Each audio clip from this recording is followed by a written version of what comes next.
Oui, frères et sœurs, voilà comment la Pâque avait commencé avec Moïse. Moïse avait déjà reçu de Dieu les instructions.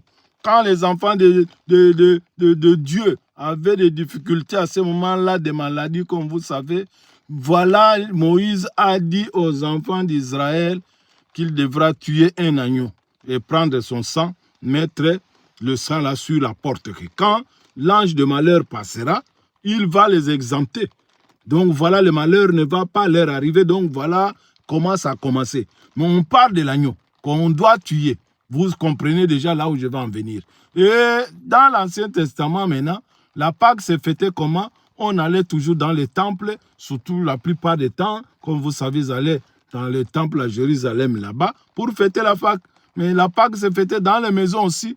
Donc, où on mangeait les viandes avec les herbes amères pour marquer au moins la sortie, la souffrance de la sortie des enfants d'Israël de l'Égypte, là-bas où ils étaient frappés de maladies.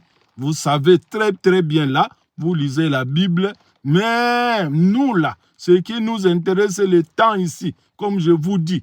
Dans le temps passé, donc Dieu parlait par les prophètes à nos pères. Mais pour ce temps qui court, Dieu nous parle par son Fils. Ce qui veut dire Dieu qui s'est donné un corps, on l'a appelé Fils, et il nous parle directement. Voilà, quand Jésus-Christ est venu maintenant, voilà maintenant ce qui est très important.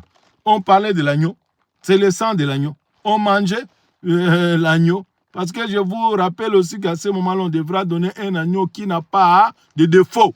Un agneau qui n'a pas de défaut. Déjà, vous voyez que c'est Jésus-Christ.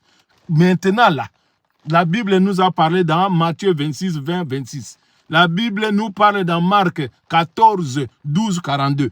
Mais la Bible aussi nous parle dans 1 Corinthiens 11, 21, 25. Donc voilà, c'est Jésus-Christ ce jour-là, il a pris les pains sans les vins, il a donné à ses disciples, il a pris encore le sang, le vin qu'il a donné aux disciples. Il a dit désormais, je ne boirai plus ce fruit de la vigne jusqu'à ce que je boirai de nouveau dans les royaumes de mon Père. Donc, on ne va pas vous parler des royaumes de mon Père, c'est quoi?